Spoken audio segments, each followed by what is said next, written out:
Yeah, another thing I forgot to mention is I listened to the radio when I woke up today, and they had another opinion poll out, and this one was even worse for Liberals. It's Labor 55% to Liberals 45%, so Scott Morrison got a lot of work to do there. They don't publicise I don't think they're good at publicising their achievements. They really need a good PR person. I think Labor might have crappy policies, but they've got better infrastructure when it comes to dealing with the media. So, you know, I think there's a lot of work to be done, and they haven't got much time to do it in. Probably about 4 months. So you're going to have to get a wriggle on, to say the least. But yeah, that's pretty bad news.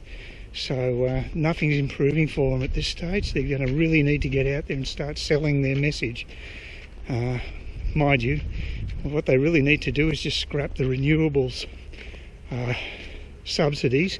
Like I said, $770,000 per wind turbine adds to our electricity bill each time they build one of those damn things, and it's also made in China, so it doesn't do Australian manufacturing any good. It's a pretty poor situation all round, and Scott Morrison's got to bite the bullet and just get rid of that subsidy and make it an open market, a level playing field for coal versus renewables. It's just ridiculous that there's a cost advantage with renewables at the moment because of government subsidies. Money we can't afford to spend. We're in debt. It's just ridiculous. But we only hope he's going to turn that one around. At least Dutton got his way with the migration compact with the UN and ditched that. That's really good news. So that did that well, but they've got to publicise it again, make people realise that we're going to stand up for local sovereignty, because that's the way people are voting at the moment, nationalistically, for local sovereignty as opposed to globalist green policy. So they've got to wake up to themselves, the Liberals, and realise that's where their chance of winning comes from.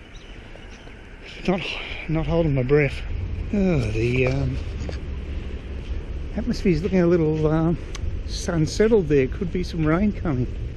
Got to go down McLeod Street now to the supermarket. Early afternoon on Monday. It's not as hot as I thought it would be. It's actually doesn't feel too bad. That's good.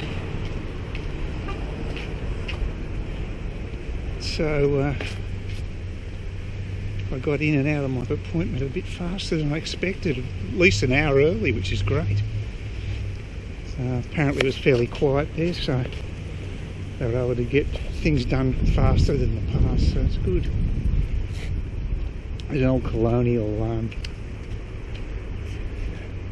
cemetery just coming up here on McLeod Street. Lots of shade. Good to be dead, you get plenty of shade. Suppose you do in a pine box as well, for that matter, but most people are cremated these days, so. Yeah, so just got to get some more fruit juice and stuff from Coles. It'll be very interesting to see how my my micro capsicum comes out on the pizza tonight. So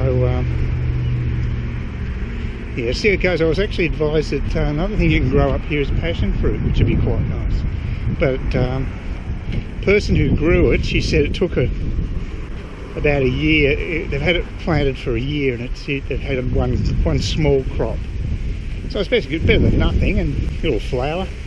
Good tropical plant. I imagine it would do well up here. So anyway, we'll see how we go.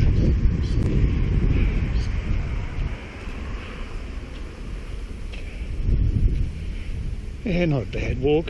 It'll be a bit faster than going to Woolies. That would add about 5 or 6 blocks to my walk. So this is going to be a lot easier.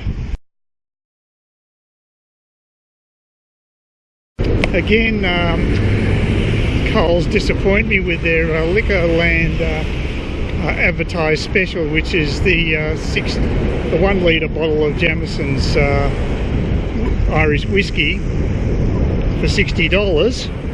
Now that's a liquor lounge I just went to, which is, I think, is bigger than the one at Met Central. It's in Grove Street up in North Cairns. But he just said we don't have storage space for it.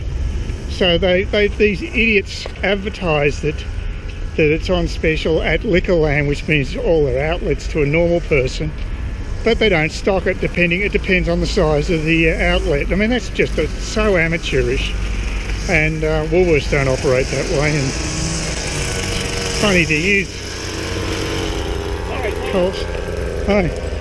Coles had a pretty good profit report on the stock exchange compared to Woolworths, which is sort of not what I would have expected, because I just don't think Coles is that great these days. I do shop there for certain things because they are cheaper, but overall the shopping experience is much better at Woolworths in my opinion. And certainly with the liquor, if they've got something advertised at BWS like that, it's in stock. I don't know what they think they're trying to do, just piss off their customer base. It's just ridiculous. So the guy was quite apologetic, you know, but he just said, look, we don't have the storage space for it. And no, it's not his decision.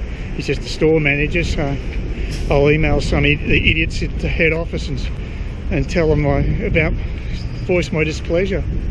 Just big business, I tell you. Sometimes they just don't have a clue. So I mean, it's not just government. Big business can be pretty stuffed too. I've worked for some big companies, and gee, they do some dumb things. So can't heap it all on government. They do certain things okay, but that's just the way human nature. I think we make lots of mistakes, and the person that makes the least mistakes wins through in the long run, I guess.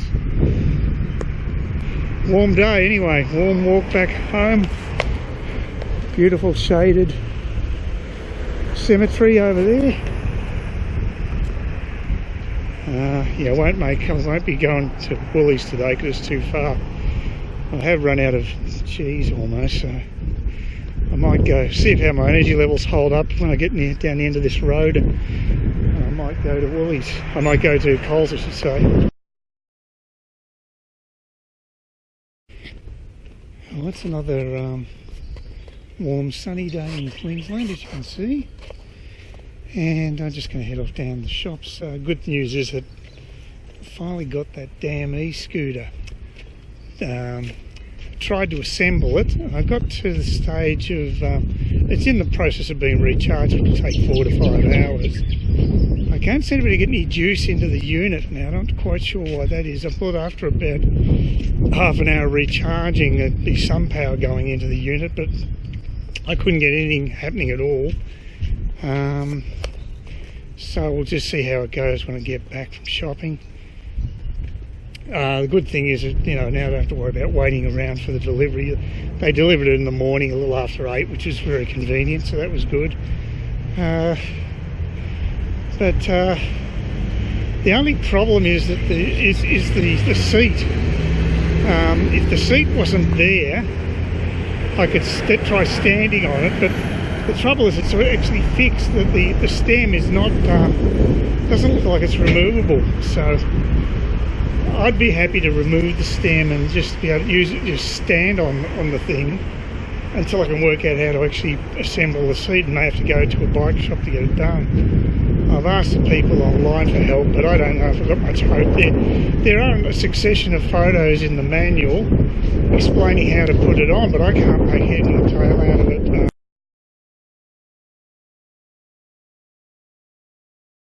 My new toy. This is the actual box that contains my electric scooter. So what I'll do is I'll do an unboxing of it and we'll go through the process. I'm hoping that there's a bit of documentation because I've really got no idea how these things work. The delivery guy complained about the weight. He had to haul up 2 flights of stairs. It's at 21 kilos. Please consider subscribing to my channel if you think there's anything there of use to you or entertainment or whatever. And either do that or give me a thumbs up, or if you're feeling really energetic, do both. That'd be great. But please don't ignore me. That's the worst thing you can do on YouTube, is be ignored.